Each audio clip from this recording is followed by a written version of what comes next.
And those who cannot change their mind cannot change anything.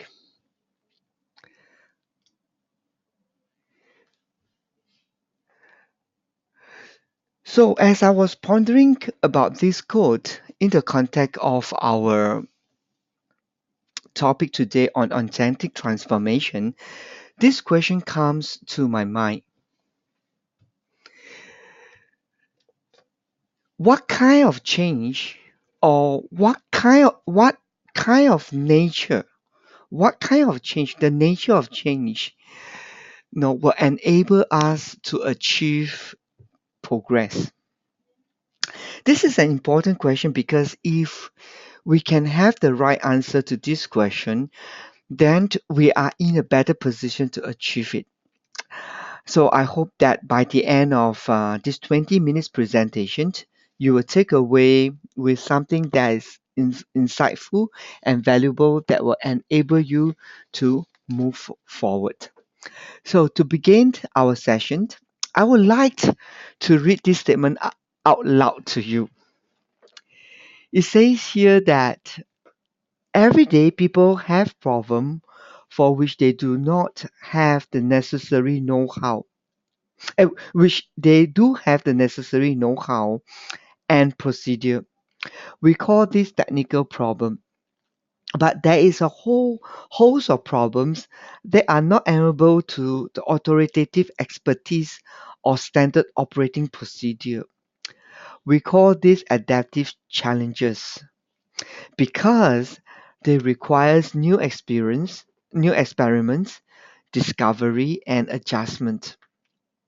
Without learning new ways, changing our attitudes, values and behavior, people cannot make the adaptive leap necessary to strive in new environment. Wow, it sounds profound with a lot of things to think about. In this statement, it highlights two kinds of change. The first one is called tactical change, and the second one is adaptive change.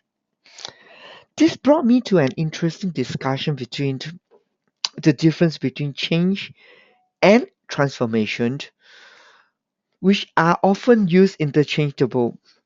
While we actually came a long way in learning how to manage change, we continue to struggle with transformation. Our goal for today is not to have a linguistic discussion on the nuances between these two words, but how an incomplete comprehension has actually crippled our ability to create change that is sustainable. When I mean change that is sustainable, we are talking about change that is enduring and have a lasting impact. Now, to answer this, let's consider the difference between change and change management. Change is a movement out of a current state, how things are now, through a transition to a future ideal state. So, this is a process of moving forward towards what the new preferred stage is. Change management means implementing finite initiatives and procedure or action plan, and the focus is always on executing a well-defined actions. If I could sum it up, change management is the way to manage the change process while change is what we truly desire. So as we know that unlike change management, transformation is not just to execute out a defined change, but it is to reinvent and discover a new state based on a vision for the future. It is something that is unpredictable. It is something that is dynamic. Now, this is where the clutch of the matter is. We confuse what we want with how we do it. This is evident when we pay more attention on what we do rather than discovering and understanding what we truly want. This is because following the path of least resistance, which is what is easier for us, it is much more easy for us to do something than trying to understand something. So consequently, we are led to believe that by changing the way we do things, that is by doing it differently or better, will eventually lead us to progress. Now, this tendency only propel us towards tactical change that deals mainly with making difference around the situational context. Now, while this can bring about immediate change or improvement to the situation, if this change practice is not anchored, this may not be always be effective in the long haul to realize the progress that we desire. And this brings me to the next important things about creating change that is sustainable. We need to understand the two different order of change.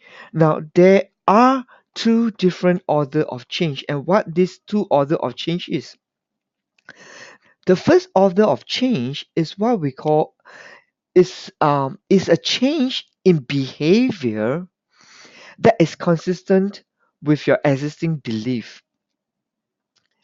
The second order of change is a change in behavior, is a change in who you need to be in order to implement a change that is inconsistent with your existing belief.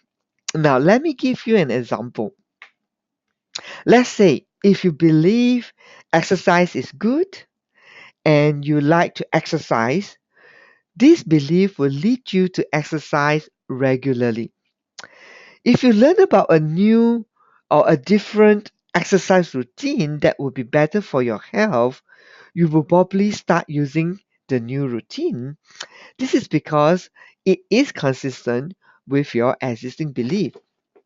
Now, on the other hand, if you believe that exercise is not necessary, that you don't have time for it because it's way down on the do list or it is not fun, then knowing about this new exercise will not result in you using it.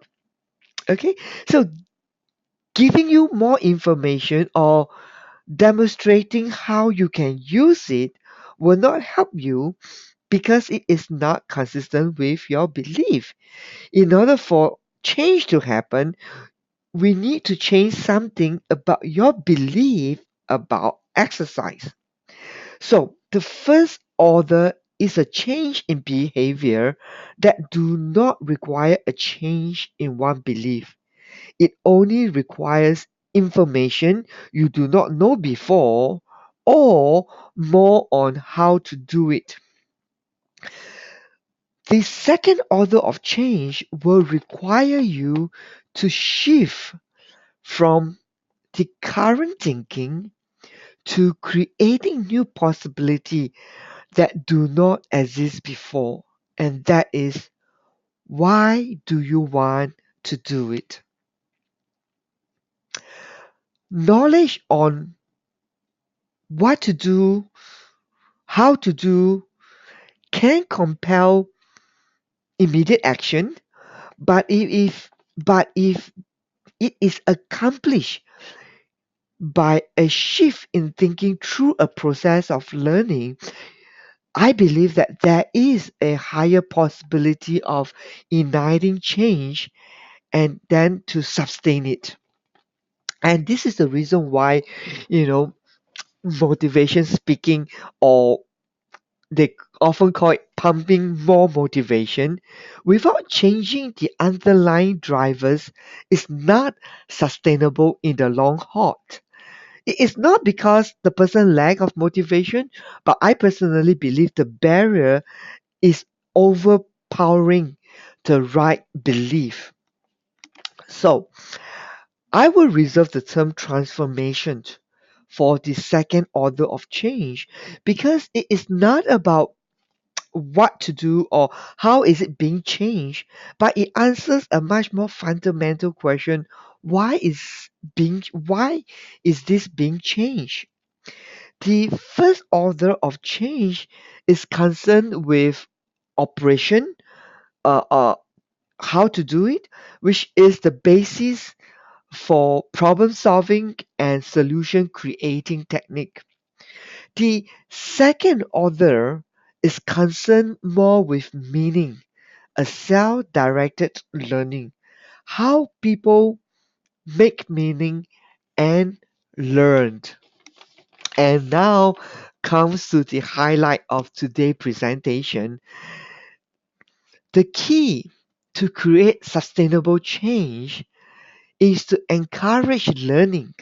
This is self-directed learning while we are doing or executing the action of change. Learning takes place when people are actively taking responsibility for creating or constructing meaning from their experience.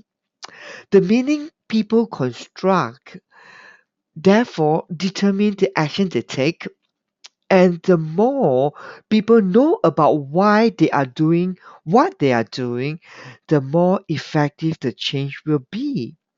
This is because learning is change. Why learning is change? Because learning disrupt the existing frame and allows you to create a new one. And with this new frame, it anchors the behavior strongly and allowed it to take root so that the whatever new possibility or change that you want will be sustainable.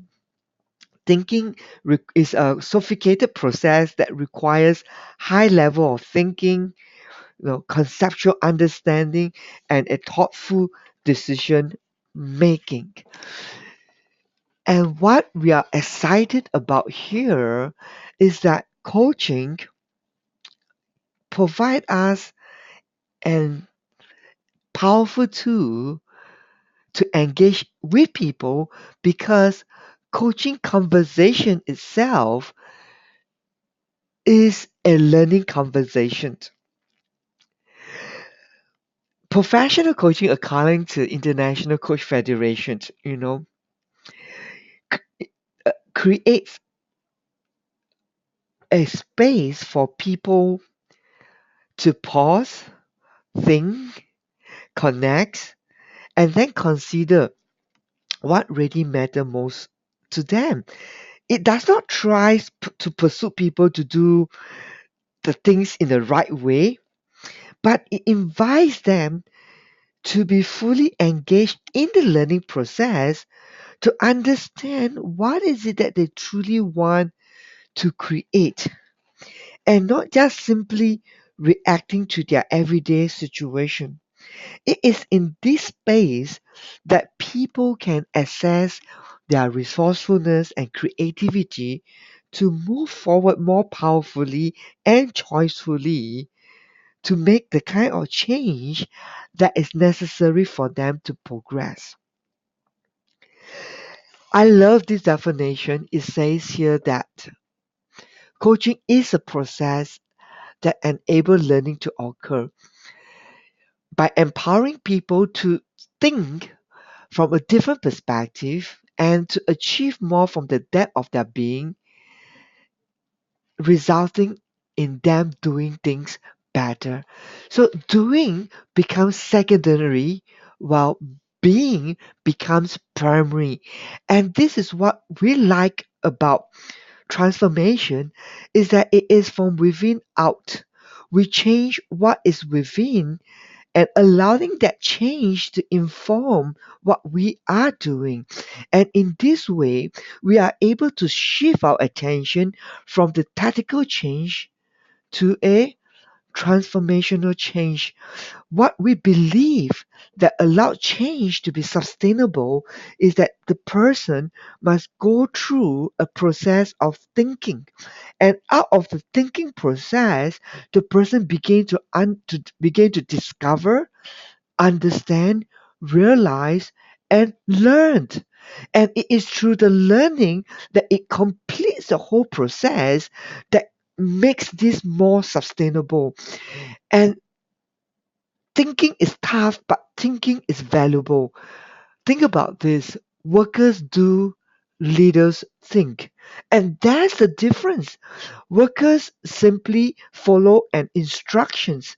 They I mean, of course, they do think, but what I'm trying to express is that leadership is expensive because of leaders' ability to think, and thinking is what makes human powerful. We have the ability to think. We have ability to create.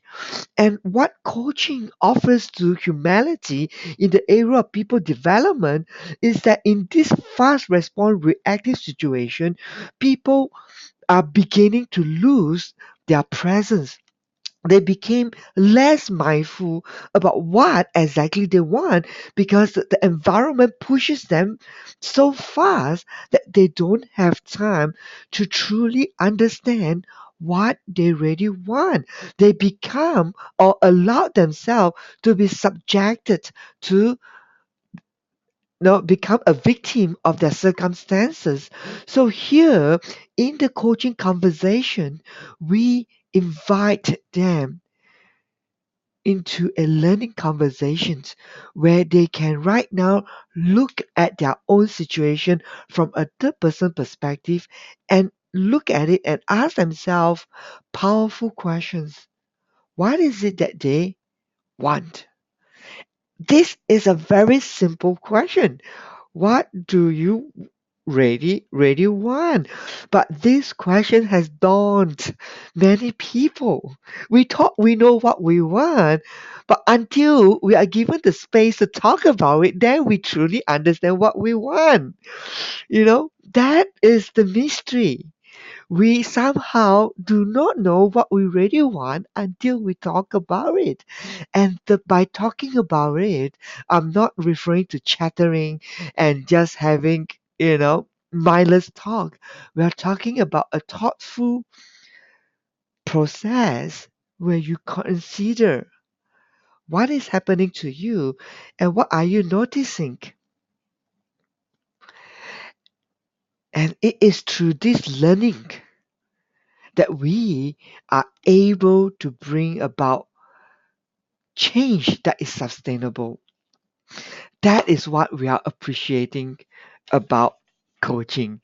And together with me today is a panel of credential coaches across the globe, which I'm going to invite some of them to share what they are appreciating about professional coaching. So after they have shared about what they are appreciating about professional coaching, I'm going to just open up the floor for a time for you to ask questions that might interest you. Okay, so we have here with me Anna from Sri Lanka. We have Itipat from Thailand. And who else do we have here? We have Suman, okay, from Singapore, and we have Julia from Malaysia. So I have unmute you. So I would like to invite you guys, to share with the audience what are you appreciating about professional coaching. Anyone would like to start first? Okay, I can start. This is Okay, Suman. Suman. Yes, go Good ahead, evening, Suman. everyone. Yeah. So for me, it's really a it's quite a magical experience because most of the time when we're coaching, we're uncovering what is below the what we call the iceberg. So people know what they know, but there's so much that they know that they don't really know. So during the coaching conversation, what really happens is they begin to see things that have not been spoken out, but they know Mhm, within themselves. So mhm. that for me is really magical. Yes, precisely. I like the word, blind spots. And those people who are driving understands that from time to time we do have blind spots. And what really sort of amazing is that you only discover your blind spot when you actually talk about it and with somebody asking you powerful question and then you will say, "Oh yeah, I never thought about it in that way." And it was through that kind of process that we sort of gain some understanding and then we become much more choiceful in deciding, oh, okay, this is exactly what I want to change. Okay, well, thank you so much for that contribution. How about the rest? We have also Piang Sut from Bangkok, and let me see who else is here with me today. Okay, that's about all that we have. Good. Anyone else who would like to contribute? Um, Julia? Hi, Julia. Go ahead, Julia. Hi, everyone. Welcome to this webinar and glad to be here with all of you. For me, what I really appreciate about coaching is that it is actually a very special conversation, and yet it's not a rocket science. It's about partnership. It's about being really there to listen to your partner and in this partnership you listen really really to what is said and not said, and you help your partner through questioning and to help them discover what they really really uh, are thinking and Mm-hmm. help them think and connect what they already have, Mm-hmm. and that's so powerful. Yeah. Mm-hmm. Thank So, you. and through this conversation, they discover what their real potential is. Yeah. So it's a Mm-hmm. very special conversation. Good. Yeah, Julie, it reminds me about the tools that we coaches use that help to facilitate the learning is really powerful asking and active listening. Everything begins with listening first. That's why God has given us 2 ears and one mouth. So we begin the whole process of learning. No, we begin the process of learning conversation with us learning how to listen. And that is how we train coaches, what to listen to. And it is from that active listening that we serve our client by asking powerfully. Wow, asking questions is really, the it is about really directing their attention to issue that they have not seen it, and that is how we engage people in the learning conversation through active listening and powerful asking, and this is really a skill that can be learned. Okay, so it's a good news to people out there who are passionate about helping people to experience change. This is an empirical approach. It means that this is something that you can learn and it's something that delivers results. Okay, thank you, Julia, for your contribution. Now, anyone else among us, the coaches, would like to make a contribution? Hi, this is PM Suk Piang from Su, go Bangkok. ahead. Yes, thank you, Piang Su. Hi, hi. From me, coaching is um, the process, but with the process of using the science and art to help the client to move forward to their set goal. Mm-hmm. And to be a good coach, we can learn. It's not that like Ben said, it's not a rocket science, but it's we can learn to be a good coach, but we have to learn from where uh, where to know how to teach the good coach to be. So I am very keen on saying that I have the very good experience in learning coaching, and now I use as my professional to help people, and this is one of the very best thing in my life, and that is very passion. Well, thank you. Thank you, Piangsu. There's a quite a You're disturbance from your welcome. side. Okay, good. If you could Hi, just. Ben. Hey, hi. Is that This Smita? is Smita here. Yeah, how are you? Hi, good, Smita. Great. Great to have you back Yeah, with us. yes. I just thought I would share something, Go which ahead. I have been experiences in a few instances in my coaching experience, and the most magical thing that I have experienced in coaching is about really noticing the change in the person. Mm-hmm, And mm-hmm, I have had two instances where I have seen a person's transformation from what the person was and how different the person has been later after our coaching conversations and after the person has found himself through the conversations the answers that he or she was mm-hmm. seeking. So Uh-huh. I think that has been very, very touching for me. I mean, at least I Uh-huh. can speak about two instances where it has been really, really very, very significant. Yeah, precisely, precisely. And I think this is what we really enjoy about professional coaching is that our clients actually they actually knows what is needed and that's why we say that they are stuck and what is needed to help them to move forward is simply helping them to pay more attention. And Daniel Right. Coven has written a very powerful book. I mean, has written something very powerful in regard to EQ. He says that, oh, just a minute, there's some background noise that I need to unmute. Just give me a moment. Okay, good. Daniel Coven mentions, I mean, the key to not the key. Emotional intelligence begins with one's ability to be able to be self-aware. And Mm-hmm. self-aware is all about we paying attention. Exactly what you mentioned, where helping people to notice what they are noticing. Wow, this is powerful. Helping people to notice what they are noticing.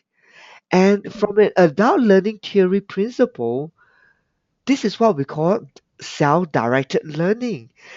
And this is the one of the most powerful way to create sustainability because as long as learning is complete, behavior is secured.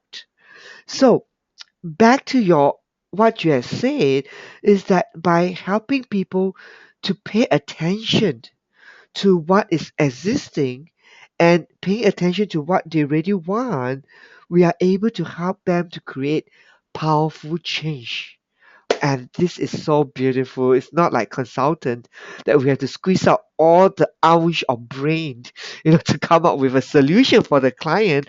Here we simply serve as a catalyst to bring in together what is ready inside the clients by just helping them to connect and make sense of the new possibility that is presented in front of them. Thank you. Thank you for that, Smita, for sharing.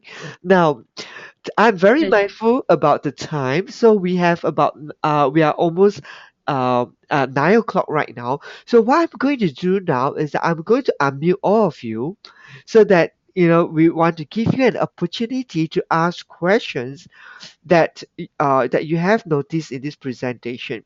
We have Martin having a very interesting question, and I think it's a very powerful question. Martin was asking about, and I'm going to invite the rest of the panelists joining me today, and all those who are trained as coaches, or even the floor members who are joining us today. Uh, what is your thought around this questions. Now, Martin says that transformational change, that change be. Let me unmute everybody first because I'm getting some disturbance. Okay, good. Let me just finish the questions that Martin has, and then I'm going to open up first to the panelists to answer and then to the floor. Martin says that transformational change that change belief, behavior, heart, and mind is not a functional task that coaching can manufacture. Ultimately, it is a spiritual task. How else can a person really change from inside out? Okay, so Martin's question is, what are the alternatives that will allow the person to change from inside out? So I'm going to invite the panelists to share their thoughts first, and then I'm going to open up to the floor to see is there any contribution regarding that. So, anyone out there, what is your thoughts regarding Martin questions?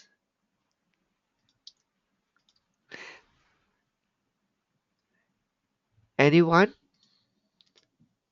I can say something then. Go Suman ahead. here. Martin, Go ahead, I'm Martin. Martin, I think you make a very good observation, and I will share with you that, one of the reasons why I became a coach is because I do think it is a spiritual conversation Mm, that we're having. And but that, this is something that we don't go around talking about. Uh, because we are working with business executives, etc. But to a large extent, it is really a voice from within. So mm, whether you call it spiritual or you don't, that's really up to you. But it is mm. for those of us who believe that it is, then it is. Yeah. Mm-hmm, That's good. Maybe we could just ask Martin to clarify, what does he mean when he say it is a spiritual task? Martin, I have unmute you right now. Would you like to take this opportunity to share your thoughts with us? Yes, hello, thank you. I'm in Tianjin in China. Um, I've been involved in coaching for a number of years. What I see with executive coaching is that it is an effective tool to harness incredible willpower in some of the coachees that I've been privileged to coach. You mentioned exercise in your example, and that's often an example that will be mentioned. But fundamental and lasting and sustainable change that really reorients a person, that changes belief systems, and results in not just a tactical change, but fundamental change is something that I don't see too often. I think maybe it was Ben or someone else said, it can catalyze, it can facilitate the process. And certainly coaching is a process that helps people to look at situations from different perspectives to gain a greater awareness. And that's a foundational step in the process of beginning a process of change. But it seems to me that it's something deeper, and I'm not sure that I can put my finger on it. So I was hoping that this illustrious panel could enlighten me. Good.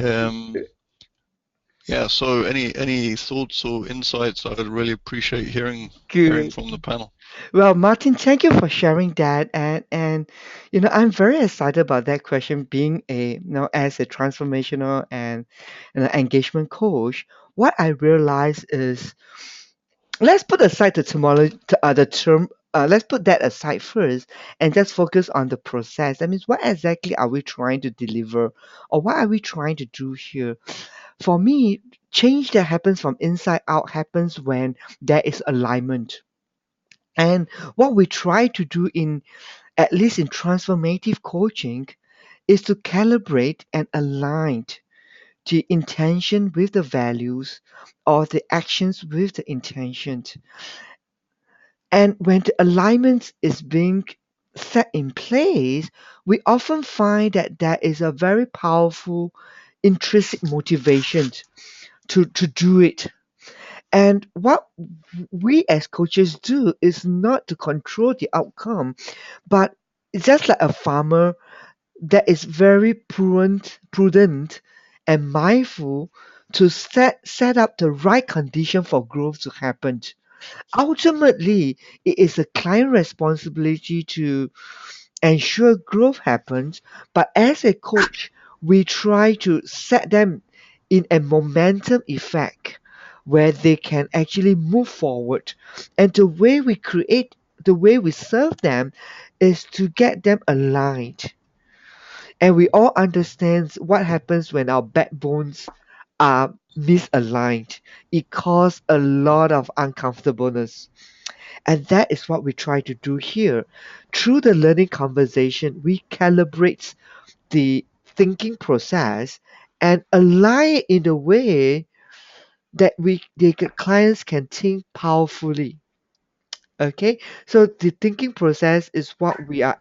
I mean, what the clients learn is the result of the alignment that the coach and the clients had in the conversation. So I hope that helps to clarify. And certainly, I do agree that is a spiritual component to that, because as you know, there is a word called ontological, okay, or we call it ontological coaching. Sounds very bombastic, but basically, what it means is coaching the being rather than the doing, and it is a more holistic approach towards um it's more holistic, as in we focus on the being and the doing at the same time. So in that sense, it's sort of like spiritual because it encompasses, everything, not in a religious sense or not in a faith component, but sort of like looking at the human construct. We take the entire being of the clients into perspective. Okay, so most people will define that as a spiritual act, not necessarily restricting that to a religious perspective, even though we do believe that having faith does creates, give the extra power, intrinsic motivation and external source to move the clients forward. Okay, thank you, Martin, for joining us. Now, Elizabeth Quack has a question. Let me open up to the panel. She was asking, can the panel share example of self-limiting belief which after coaching has led to transformational change? Okay, great. Any coaches out there who has this example of how you has coached the clients overcoming the self-limiting belief? Let me turn off. Let me just invite Elizabeth to be inside here while the panel will just respond to that question. Okay, Elizabeth, yeah, I'm mute Okay. right now. Hi. Okay, this is Eliza, by the way, from Oh, Singapore. Eliza, Thank so you so sorry. much. Yeah, that's fine. And essentially, if you think about it, for transformation, you've actually defined it as really the thinking, the mindsets, the attitudes, and fundamentally, for me, the self-limiting belief comes from I can or cannot do things. I Mhm, am or am not creative, that kind of stuff. mhm, And the mhm, question I have is, if you want to transform somebody, by definition, you're mhm, working in that undertone and the underlayer. So I'd love to hear examples where mhm, professional coaches have had experience of helping individuals overcome, first of all, recognize that it is self-limiting, and mhm. secondly, be able to overcome that. Thank you. Thank you for that beautiful question. Anyone else would like to respond?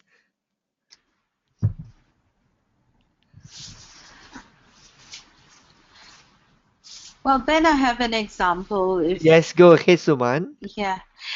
So I recently coached a client who whose boss actually split his team into two and made somebody else report into half of that team, which really made him feel like his days in that company were ended, and he wanted very much. When he came to see me, he just believed that he should, he was getting the message to leave.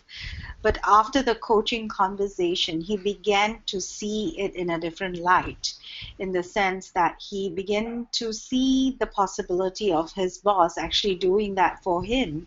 In a sense, it was a medical setting, so the boss actually introduced a nurse in the whole setting and made the nurse report to him. So, he was able to see it in a different point of view. So at the end of the conversation, instead of deciding to leave, he realized that, his boss was actually supporting him. It's just that his own lack of confidence made him believe and see the situation in a different way. So this was one example that happened recently for me. Thank you. Thank you for sharing that. Okay, Josh has a question. I got a comment for you. Okay, Josh, let me unmute you. Just a minute. Uh-huh. I can't. It seems that it's quite a long list. Okay, Josh, I found you. Okay, Josh, you are unmute right now. Hello, everybody. How are you? I'm from Australia, and Uh-huh. thanks, Ben, for this. Basically, what we've developed is a way of turning the unconscious mind to a conscious mind Mm-hmm. through educating people as to what it actually means to be a proactive person who is Yes. trying to improve week to week. Mm-hmm. We have about 3,000 clients. Mm-hmm. And I could say to you honestly, about 90% of our clients are very passive in their thinking, where they're not actually proactively trying to self-improve. And you'll go back to the reasons as to why, for many reasons, but I can tell you close to 95% of leaders, Ben, when you say they get paid to think, they're not actually thinking about skill building or building belief in people. They've become administrators. And we can evidence on our system what each leader is developing and adding for their weekly plan for their staff. And I can honestly tell you that the leaders need the most help. Precisely, precisely. And we've rehabilitated and developed, people from the age of 10 all the way up to 70 to 80 years of age. But getting people to want to change, but getting people to understand why to change, and then holding their hand through that process. But what we found in our company, it's daily measurement and monitoring, daily. And as long as we can connect to them online and we can see how they're feeling and what they're planning and tracking, you'll find that you get them over that resistance in the first 5 days. Agreed. So we very much have a different, we're coaches, but we use a measurement system to really drive them forward, and they get the benefit of that. Yes. Yeah, thank you for that, Josh. You know what strikes me when you were saying that is something that we used to call that in our academy. We call that building muscles. And you are right, leaders. I wouldn't just say leaders, but generally people are not that excited about thinking because it takes a lot of energy to do thinking, and there are a lot of different kind of thinking, and one of the things that the kind of thinking that is very helpful, that will create the kind of change that is sustainable, is what we call reflective thinking. Very much Okay. so. Yes, and most people are involved in critical thinking, practical thinking, you know, tasks, things that resolve in terms of everyday do lists. But they are lacking of that kind of muscles called reflective thinking, where they can take a look at their own experience from a third person perspective and then ask themselves, okay, hey, is this, what am I trying to get into? Because we like it or you don't like it, our survival on this planet Earth has developed us to be a master in reactive state of mind, because that is what keep us survive. So we are constantly in that reactive state, and when you are in a reactive state, we often lose the vintage perspective of seeing the bigger picture. And when we don't see that perspective, that is where we became a victim to our circumstances. But once we learned and built the muscle for reflective thinking, we rise above and truly be a leader who can lead ourselves. And what excites me about coaching is that we transform our clients, we help them to improve their self leadership, because right now they get to gain greater ownership over their own circumstances by having a higher vintage point looking their own circumstances. So that is what is so exciting about professional coaching. Okay, Mm. thank you, Josh, for joining us. There is a lot of synergy. Okay, thank you. And there's another question is how much time do you have in coaching conversation to explore the client's thinking and feeling in order to set up a basis for successful transformation? Wow. Okay, who would like to share your own experience regarding this? How long do you usually need to really see a breakthrough? Anyone would like to share this? We take an average of 2 minutes per person per Two, week. 2 minutes? Wow, that's 2 great. minutes. Oh, 3 minutes, that's great. How about the rest of you guys?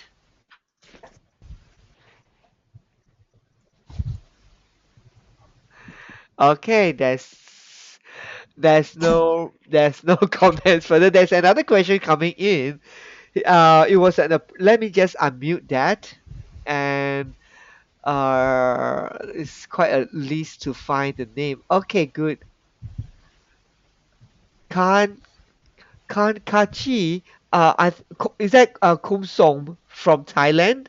I have unmute you, and you can speak right now. If not, I can speak on your behalf.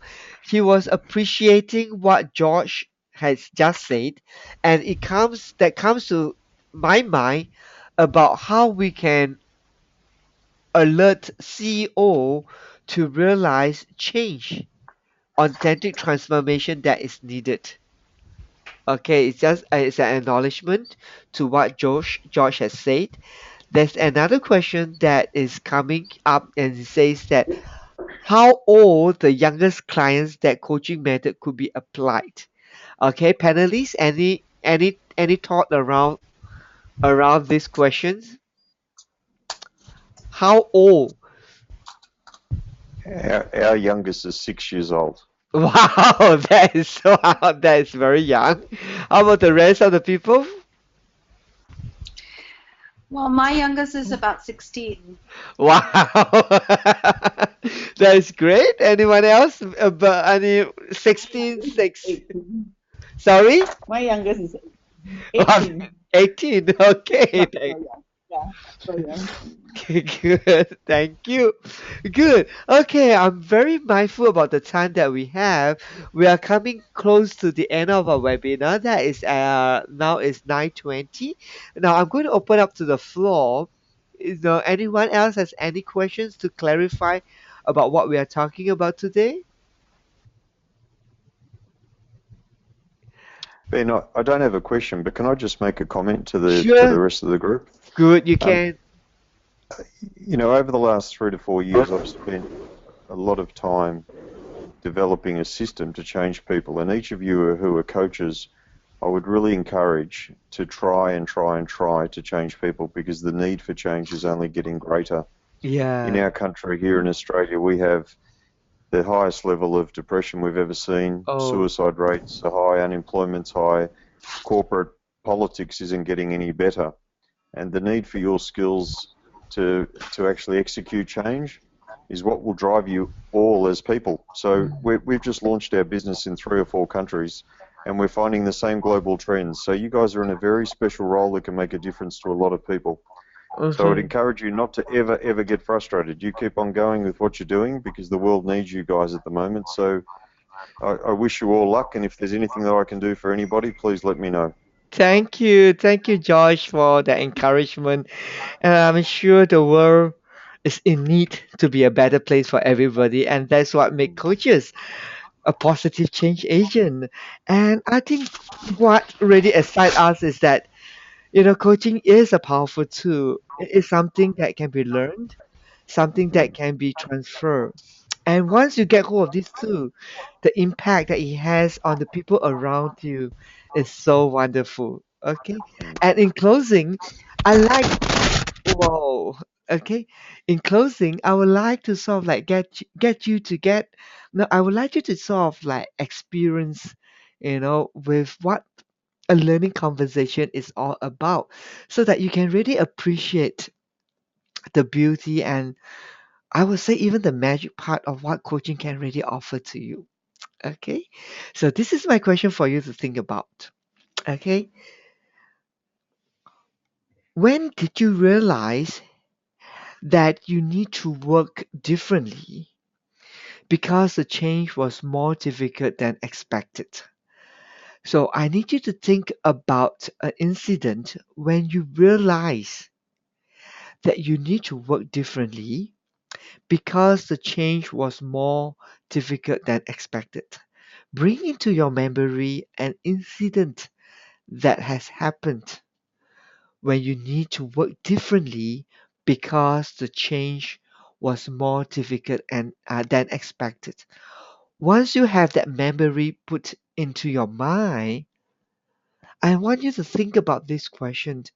When the change has been hard, what specifically make it difficult for you? When the change has been hard, what specifically make it difficult for you? And when you find the answer to this question, I would like you to reflect. How does this reflect who you are at that point of time? And what kind of person do you want to be in order for you to overcome that? Great.